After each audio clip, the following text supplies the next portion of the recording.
did you go today, Geoff? Yeah, it was okay. Yeah, it was fun. I mean, pro-ams, can sometimes be like tedious if it's like a really hot long day and it takes a long time. But I mean, that was a pleasure. I mean, there was more questions about Wimbledon and NRL and stuff than actually golf. Yeah, and they were so excited. I mean, Mark and Luke were just frothing this morning. That was just, it was a really good time. It was fun. And good weather. You don't know often. I don't know if I've ever played this course with almost no wind, so it was kind of a pleasure to see it like that. You always like coming here too. You love this event, don't you? Well, I love the area. I mean, I've got quite a lot of family lives down here, and great tournament, obviously. Some you just have these odd tournaments around the world that just, I don't know, they resonate with all the players and the spectators and that. And this is one of them. It just sort of works, you know. And it's unfortunately we missed last year, just like everything else. But it's nice to be back, and I'm sure the Bellarine will embrace it again. And it's such a good format with guys and girls. I mean, you get 2 tournaments for the price of one, you know, at a cool venue. And yeah, as I said, local community that sort of has bought into this event for like a decade. So yeah, it's always a good one to come to.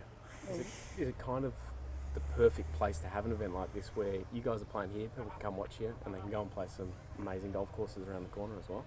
Yeah, I mean, I'd never thought about that, but yeah, it is. It's really good. And it's the time of the year for that too. 36-hole venue, so it's obviously great for 13th because public can access this course and get inspired to that, and they can, the Bellarine's, Mornington gets all the talk, but there's golf courses everywhere here, you know. Lonsdale's got a great golf course.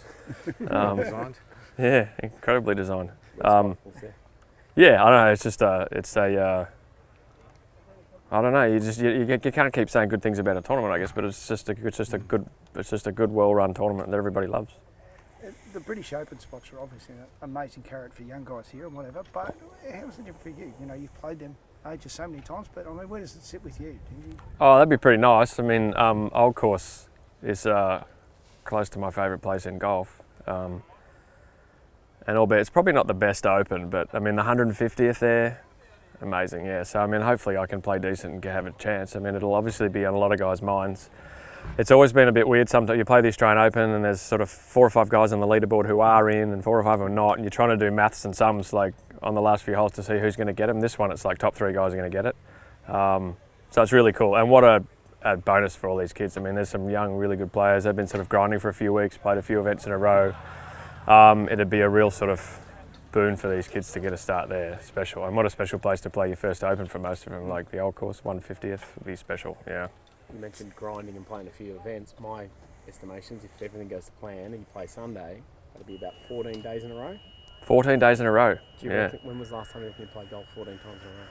I've obviously done runs like that my whole life, but yeah, more than 2 years, probably 3 years since I played 14, or at least more, no, 10 years, probably.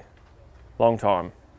Yeah, long time. It's a lot, yeah, because usually the Mondays are our day off, but we've had stuff on Mondays. And it's nice though, it's been nice because I probably had 3 months last year where I didn't touch a club really, you know. So, I hit a couple in the backyard net, but that kind of gets boring, yeah, so it's nice to play a bit of golf. And what does it do, state of the game? Do you feel you're actually sort of at a much higher level than probably sandbelt time? Or I don't is know. It still the same thing if it's just, you're still working it out? Yeah, I'm just still working it out. The body, more than anything, is telling me that it's probably not best to sit down for 2 years. But I usually get sore when I stop playing golf, and when I start playing golf, my body usually gets better because it's like steady state is playing golf, you know.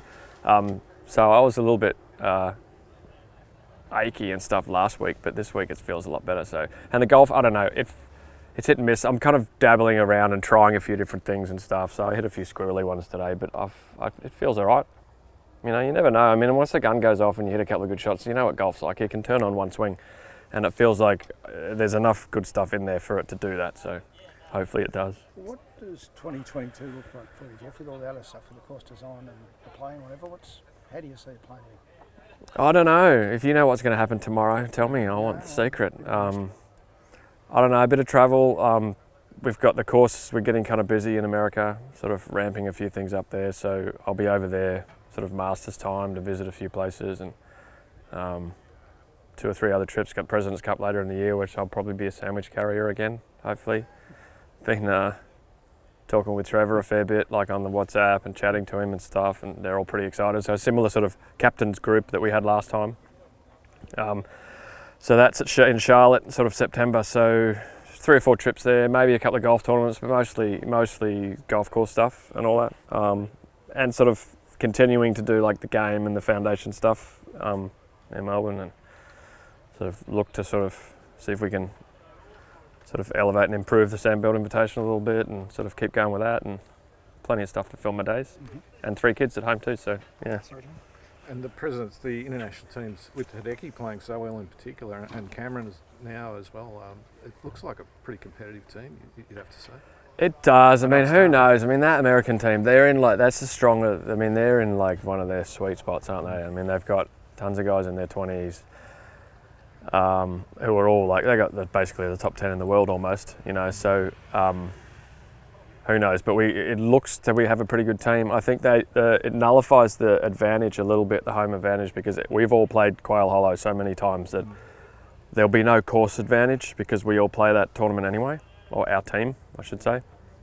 Who knows? They're a really impressive unit at the moment, America. They seem to have worked out that format. This Spieth, Thomas, Fowler sort of generation seems to have embraced that format more than the generation before, don't you think? A little bit? I don't know, they just seem a bit more, maybe they're just closer to college once they got into this team, so they kind of remember it and stuff. I don't know, but we'll see, hopefully.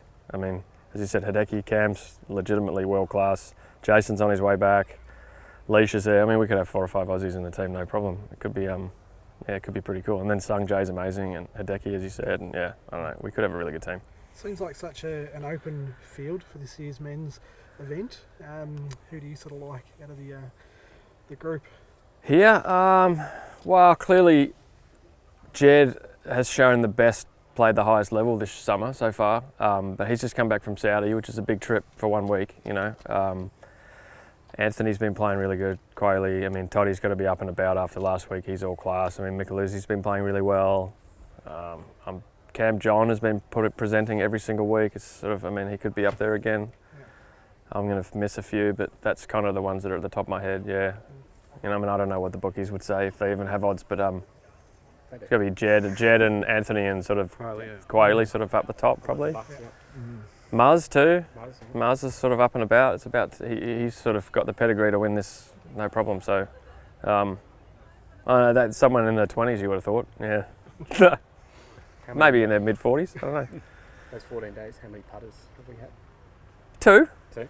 Well, the one I used last week was the one I've used forever, so I mean it could be back in the bag by Sunday, but I'm liking the go low at the moment, so we'll try that. Okay.